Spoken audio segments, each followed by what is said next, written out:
Jingbo is awakened by his sister's frantic call. It's 2 p.m., and she's furious that he's still sleeping. A parent-teacher meeting is scheduled for 5 p.m., and she's expecting him to be there.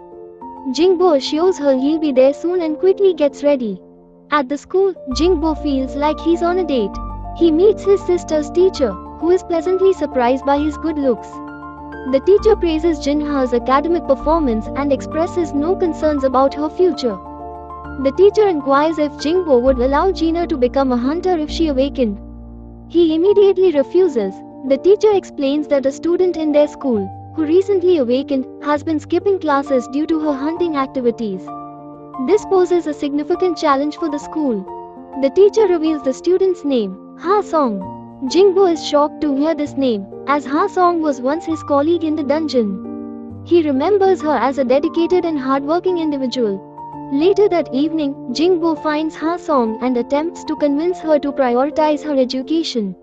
Ha Song, however, is adamant about becoming a successful hunter and refuses to give up her dreams. Jingbo, realizing the dangers of the hunter's life, decides to quit his job as a hunter. He believes it's too risky and wants to help Ha Song pursue a safer path. Jingbo accompanies a group of new recruits on their first dungeon raid. The dungeon, initially classified as C rank, unexpectedly turns into a dangerous red gate. The situation quickly escalates, and the hunters find themselves trapped inside. A group of deadly ice elves attacks the hunters. Jingbo, despite being outnumbered, manages to survive the initial onslaught. A renowned A-rank hunter, Kim Chul, leads the rescue mission. However, his arrogance and underestimation of the situation lead to several casualties. The situation within the dungeon continues to deteriorate. As the hunters struggle to survive, a familiar face arrives, Van Dok Sok, a powerful and enigmatic figure in the hunter world. Jingwu visits his sister's school, learning that Jinha's friend has awakened powers, causing her absence.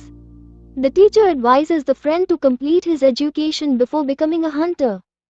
Jingwu encounters Song Hee, who is adamant about becoming a hunter despite his lack of experience. Jingwu joins a strike squad in AC rank dungeon. The dungeon unexpectedly transforms into a dangerous red gate, revealing Dong Suk's arrival in Korea with the intent to kill Jingwu. The hunters are divided into teams.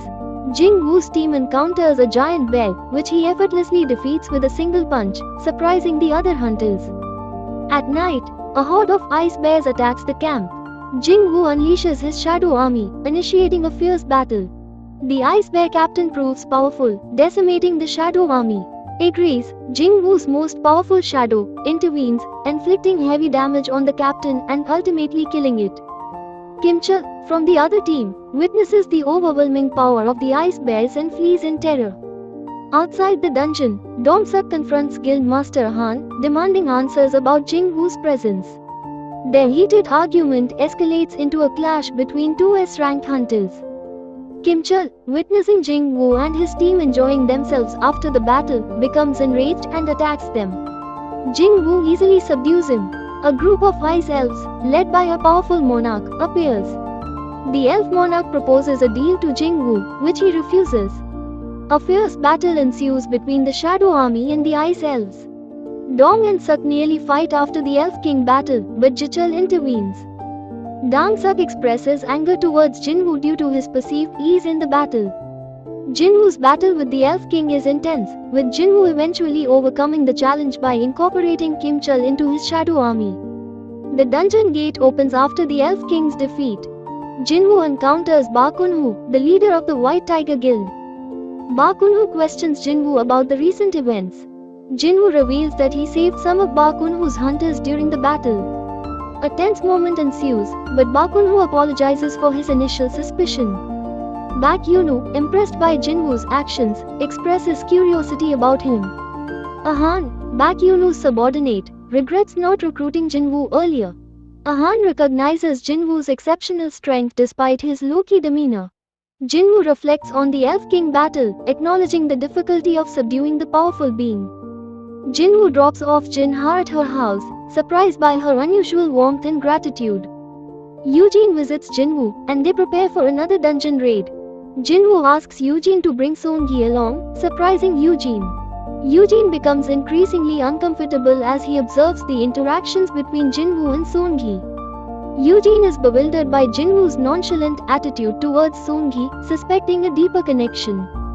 Inside the dungeon, Eugene is amazed to witness Jinwoo's shadow army in action. Jinwoo explains his shadow army abilities to Eugene. Eugene, feeling useless during the raid, asks Jinwoo if he can collect a stone.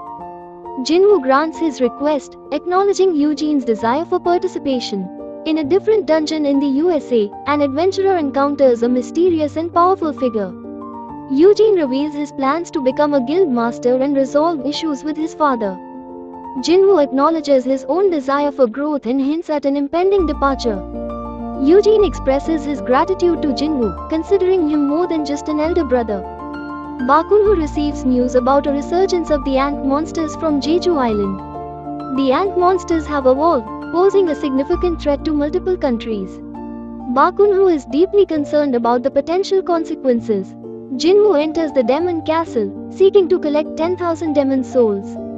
He encounters numerous powerful monsters and begins to ascend the floors of the castle. In another dungeon, Dang-suk, a powerful hunter, encounters and attacks other adventurers.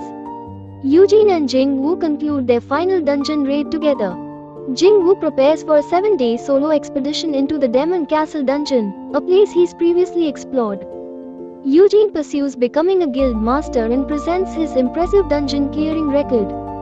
Jing-woo embarks on his Demon Castle expedition, facing numerous monsters and collecting 10,000 demon souls.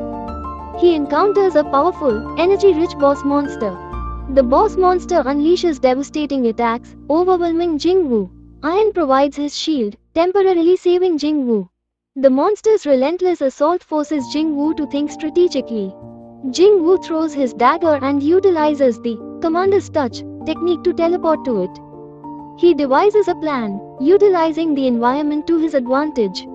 Jing-woo climbs a nearby building and collapses it onto the monster. He seizes the opportunity to attack with his dagger. Miss Park and Mr. Han search for Jing-woo, suspecting a kidnapping. They discover Jing-woo's 7-day trip and his previous disappearance in the forest. Jing-woo defeats the boss, acquiring valuable S-rank items, an earring and a necklace. He gains the ability to enhance magical beast power. Iron assists Jing-woo in clearing the dungeon. A powerful hunter, Sung-il Hwel, emerges from the dungeon after 10 years. Sung-il Hwel claims to possess knowledge about an impending threat to the world. Dang-suk questions Sung-il Hwel's origins and intentions. Jing-woo encounters and defeats an undead army and its captain. He gains 2 levels and attempts to extract shadows to expand his shadow army. Jing-woo discovers he has reached his current limits. Jing-woo obtains a mysterious, holy water of life. He learns that curing his mother's illness requires 3 rare ingredients, including the blood of the Demon King. Jing-woo retakes the hunter exam, shocking everyone with his immense mana reserves. He is officially recognized as Korea's 10th S-rank hunter, with Jinwoo, the protagonist, leaving the dungeon and resigning his hunter rank. He encounters Cho In-ho, a renowned hunter, but ignores him. Later, he meets with the chairman of the Hunter Association, who offers him a lucrative position and substantial support. The chairman explains that Jinwoo joining a guild would significantly impact the power balance within the hunter community. Jinwoo considers the chairman's offer, acknowledging the potential benefits. He recognizes the lack of regulations within the hunter world and understands the chairman's desire to maintain control over the powerful guilds. The chairman emphasizes the need for a successor and his own declining health. Despite the enticing offer, Jinwoo declines. The chairman is surprised, assuming Jinwoo is motivated solely by greed. Jinwoo clarifies that he desires to fight and improve his strength. Jinwoo reveals to Chinchul, his friend, that he did not clear the double dungeon, shocking Chinchul. The chairman, meanwhile, reveals his concerns about aging and the growing power of hunters, surpassing even the military. He decides to take a temporary break from his duties. The episode shifts to Dong-suk, Jinwoo's brother. He is hospitalized in critical condition. Officials from the Hunter Association visit him, revealing that his father, a suspected magical beast, actually saved human lives during an incident. Dang-suk, still consumed by grief and anger, vows revenge. Jinwoo faces financial difficulties while seeking powerful equipment. He considers selling his Shadow Monarch, a valuable item that enhances his magical power, but worries about the repercussions. He discovers an online notice recruiting low-rank hunters for a high-rank dungeon and decides to investigate. The chairman investigates Jinwoo's past, discovering his rapid rise from a weak hunter. He suspects that Jinwoo has undergone a significant transformation. Chinchul, attempting to protect Jinwoo, lies about his friend's progress. Jinwoo joins the Hunter Guild's mining team, eager to experience an A-rank dungeon firsthand. He observes the strike squad, led by Choi In-ho, in action. He witnesses the immense power of the hunters and the dangers they face. While working in the dungeon, Jinwoo displays exceptional speed and efficiency. Cha Hai-in, a powerful hunter, notices his unusual abilities and becomes suspicious. She senses an unfamiliar scent emanating from him. Cha Hai-in confronts Jinwoo, questioning his true identity. Jinwoo, caught off guard, avoids her scrutiny. As the mining team continues their work, they encounter a large number of C-rank monsters, an anomaly in an A-rank dungeon. Jinwoo senses a growing threat and realizes that something extraordinary is about to unfold. Jinwoo, initially hired for mining work, is unexpectedly drafted into a strike squad for an A-rank dungeon raid. The team encounters a fierce orc onslaught, initially struggling to survive. Jinwoo secretly poisons the orcs, but his actions remain unknown to most of the team. The team attempts to escape through a barrier but encounters resistance. The team senses a powerful boss aura emanating from within the dungeon, raising concerns about its origin and the monsters' ability to conceal their presence. The team encounters Karagulga, an orc leader who can speak human language, shocking the hunters. Karagulga reveals he has created a barrier and demands the hunters either submit or die. Son, the team leader, devises a plan. Jinwoo will exploit the weakened barrier to escape and contact the main squad while the team engages Karagulga. Outside the dungeon, Chana, suspicious of Jinwoo's frequent involvement in dangerous situations, seeks him out. Learning of Jinwoo's participation in the raid, her suspicions grow. Inside the dungeon, the team is confronted by a massive horde of orcs and their fearsome boss, who possesses immense power. Despite the overwhelming odds, Jinwoo intervenes, surprising the team. He asserts his authority and demands permission to engage the monsters. Jinwoo unleashes his shadow army, overwhelming the orcs. He demonstrates incredible power, shocking the team and even the boss monster. Jinwoo engages in a fierce battle with Karagulga, showcasing his immense strength and strategic abilities. Chana witnesses Jinwoo's power firsthand, leaving her in awe. The incident attracts the attention of powerful figures like Cho In-hyuk, hinting at future developments.